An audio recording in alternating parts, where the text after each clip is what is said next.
जय श्री कृष्णा। स्वागत है आपका सारथी त्रिशला के साथ। कैसे हैं आप लोग? कैसे हैं घर में सब? ज़रूर बताइएगा। बहुत मेहनत करने के बाद, बार बार किसी चीज़ के लिए प्रयास करने के बाद भी हमें उस कार्य में सफलता नहीं मिलती। बार बार हम किसी चीज़ के लिए अपने तन मन धन से लगे रहते हैं, दिन रात एक कर देते हैं, फिर भी हमें उसके अंदर सफलता प्राप्त नहीं होती। तो हम ये सोचने पर विवश हो जाते हैं कि गलती कहाँ रह गई, कमी क्या रह गई, जिस वजह से मेरा ये कार्य पूरा नहीं हो पाया। जब लोगों के साथ ऐसा बार बार होता है ना, तो लोगों के मन में बहुत अलग अलग तरह के विचार आते हैं। कुछ लोगों को लगता है मेरे साथ जब बार बार ऐसा हो रहा है, किसी की नज़र तो नहीं लग गई, कोई टोक तो नहीं खा गया मैं।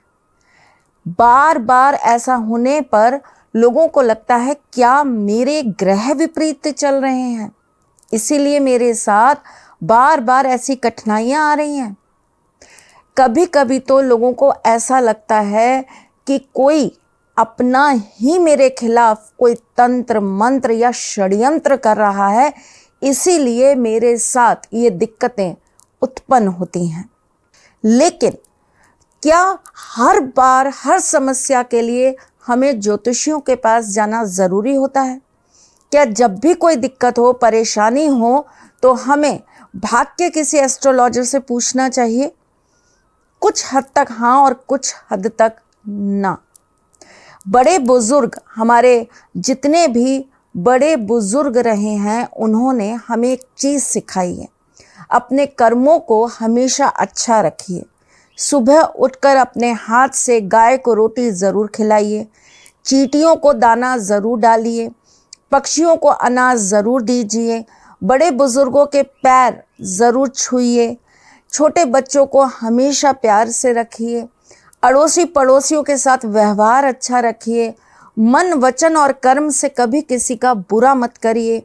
ये सारी चीज़ें मिलकर आपके कर्म को बल दे देती हैं, और जब कर्म बली हो जाते हैं तो इंसान के अच्छे अच्छे ग्रह उन्हें आशीर्वाद देते हैं और बुरे ग्रह छूमंतर हो जाते हैं।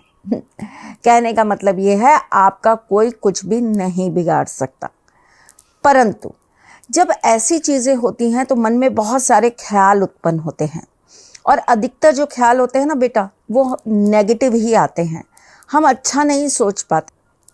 ठीक है, आपकी इस बुरी सोच को भी ख़त्म करते हैं और बार बार आपके जीवन में आ रहे विघ्नों को भी दूर करते हैं।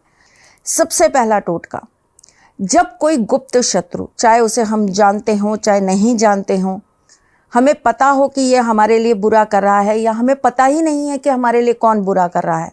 कभी कभी हम इमेजिनेशन भी बनाते हैं। सत्य वो नहीं होता जो हम सोचते हैं, पर राहु है, बहुत कुछ भ्रम भी देता है। पर जो भी सच में आपका बुरा कर रहा हो, उसे आपके जीवन से दूर करने के लिए, उसे शांत करने के लिए, आपके गुप्त शत्रुओं से आपकी प्रोटेक्शन करने के लिए एक छोटा सा सरल सा उपाय कर लीजिए। एक पान का पत्ता ले लीजिए, उसके ऊपर हल्दी रख दीजिए। अब मैं हल्दी क्यों रखवा रही हूँ मेरी जान? क्योंकि हल्दी रखवाने से माँ पीताम्बरा का आशीर्वाद प्राप्त होता है, और पीताम्बरा देवी जो होती हैं वो हमें गुप्त शत्रुओं से बचाने का कार्य करती हैं। आप हल्दी रखने के बाद 1 रुपये का सिक्का रख दीजिए। अब आप इसके ऊपर एक लाल रंग का कपड़ा रख दीजिए और इसे अच्छी से बांध दीजिए लाल रंग के धागे से। ये धागा नॉर्मल भी हो सकता है जिससे आप सिलाई करती हैं। बांधने के बाद आप इस पत्ते को ले जाकर किसी सुनसान जगह पर दबा दीजिए, खड्डा करके वहाँ पर दबा दीजिए। आपके जो भी गुप्त शत्रु होंगे वो अपने आप शांत हो जाएंगे और आपका कभी कुछ बुरा नहीं कर पाएंगे। ये कार्य आप कब करेंगे? ये कार्य आपको करना है गुरुवार की रात्रि में। चलिए जी, अब दूसरा टोटका। कहीं आपका पैसा फंसा हुआ है, किसी व्यक्ति ने आपसे पैसा लिया, वो वापस नहीं दे रहा है, कोई व्यक्ति आपको जानबूझकर हैरेस कर रहा है, आपके काम को डिलेड कर रहा है। सपोज करिए आपको एक साइन ही चाहिए किसी से और आपको वो साइन नहीं मिल रहा है और वो व्यक्ति आपको 100 बार चक्कर कटवाने के बावजूद भी आपका काम नहीं कर रहा। जब जाते हैं तब एक मीठी गोली खिला देता है ऑरेंज कलर की, हाँ बस अभी करता हूँ, बस 2-4 दिन में हो जाएगा। ऐसे व्यक्ति से अपना काम सधवाने के लिए या आपका बंधा हुआ पैसा वापस आने के लिए या जिस व्यक्ति के पास आपका पैसा पहुंच गया है उस व्यक्ति से अपना पैसा निकलवाने के लिए आपको ये छोटा सा उपाय मंगलवार को कर लेना है। आपको 5 नींबू ले लेने हैं और इनके ऊपर आपको 2-2 लौंग लगा देनी है। 5 नींबुओं को आपको ले जाकर संध्या के वक्त किसी पेड़ के नीचे रख देना है। पेड़ कोई भी होगा, बस कांटे वाला वृक्ष मत चुनिएगा। पेड़ के नीचे रखिएगा और उसके बाद आंख बंद करके हनुमान बाबा को याद करके ये कहिएगा कि मेरा रुका हुआ काम, मेरा रुका हुआ पैसा या मेरा जो भी आपका रुका हुआ है, आपके पास आ नहीं रहा है, वो कार्य मेरा जल्द से जल्द संपन्न हो जाए। ऐसा बोलकर सीधा हनुमान जी के मंदिर जाइए, वहाँ एक दीपक प्रज्वलित करिए चमेली के तेल का और वहीं पर बैठकर 108 बार श्री राम के नाम का जाप करिए और फिर देखिए हफ्ते भर में आपका कार्य कैसे हो जाता है।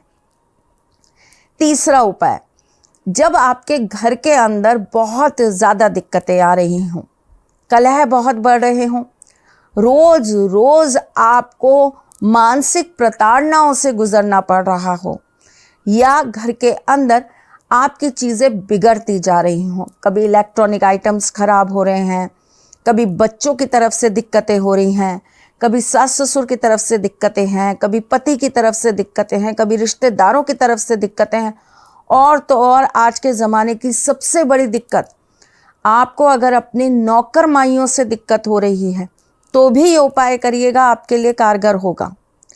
आप अपने घरेलू किसी भी विवाद में, किसी भी परेशानी में घिरे हों तो ये उपाय आपको सोमवार को करना है।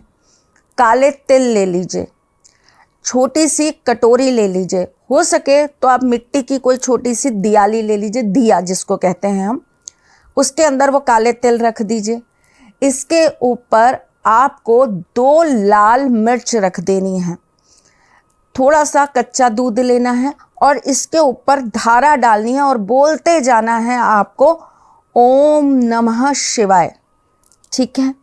उसके बाद आपको ये पूरा का पूरा सामान लेकर ऐसी जगह पर रख देना है जहाँ पर सूर्य की रोशनी सीधी आ रही हो। सड़क पे रख दीजिए, किसी पेड़ के नीचे रख दीजिए, लेकिन वहाँ पर सूर्य की रोशनी उस दियाली में यानी कि उस दिए में पड़नी चाहिए, वरना ये काम आपका नहीं होगा। 3 सोमवार ये कार्य करके देखिए, आपके घर में सब कुछ बदलने लगेगा। चौथा उपाय, जब आपको लगे कि आपकी बहुत मेहनत करने के बावजूद भी आपको प्रमोशन नहीं मिल रहा, अब तो वैसे सारे बच्चे चाहेंगे कि उनको प्रमोशन मिले, मार्च का महीना है, आपको प्रमोशन नहीं मिल रहा, आपका बॉस आपकी तारीफ नहीं करता, आप जो भी काम करते हैं उसमें स्पीड नहीं आती, बार बार आपको हार का मुंह देखना पड़ता है, तो ये कार्य आप शनिवार के दिन करिए। एक कटोरी ले लीजिए जो कि कांसे की होगी, उसके अंदर सरसों का तेल डाल दीजिए, थोड़े से काले तिल डाल दीजिए, 2 कील डाल दीजिए और शाम के वक्त ले जाकर इस सारा का सारा सामान पीपल के पेड़ पर चढ़ा दीजिए। कांसे की कटोरी घर वापस लाकर धोकर रख लीजिए और बाकी सामान वहीं पर रखकर छोड़ दीजिए और हाथ जोड़कर विनती करिए कि मेरे साथ जो भी परेशानियां हो रही हैं उन्हें आप समाप्त करें। इसके साथ साथ अगर आप एक काम और करेंगे तो आपको दुगनी स्पीड से इसका फल प्राप्त हो जाएगा। ये कार्य आपको 7 शनिवार करना है, तो 7 शनिवार आप इसके साथ साथ एक गरीब या ज़रूरतमंद इंसान को काला छाता दान कर दीजिए। आप देखिए आपका बिगड़ा काम कैसे बनने लगता है और प्रमोशन 100% होगा तो मिठाई ज़रूर भेज देना सारथी धाम में। राहु अगर हमारे जीवन में बहुत ज्यादा दिक्कतें उत्पन्न करने लगे तो हमारा पैसा बहुत अटक जाता है। पैसा कभी भी हमारे पास टिक नहीं पाता, पैसे की बरकत नहीं हो पाती और पैसा हमारे लिए एक बहुत बड़ी टेंशन का कारण बन जाता है। उसी प्रकार अगर राहु हमारे लिए कहीं ना कहीं बहुत नेगेटिव हो रहा हो तो ये हमारे जीवन में किसी भी कार्य को बनने नहीं देता। सपोज आप कोई एग्जाम दे रहे हैं तो आपको उसमें पास नहीं होने देगा। सपोज आप कोई ऐसी चीज चालू करने का सोच रहे हैं जिससे आपकी आमदनी बढ़ेगी, ये कभी आपको वो चीज करने नहीं देगा।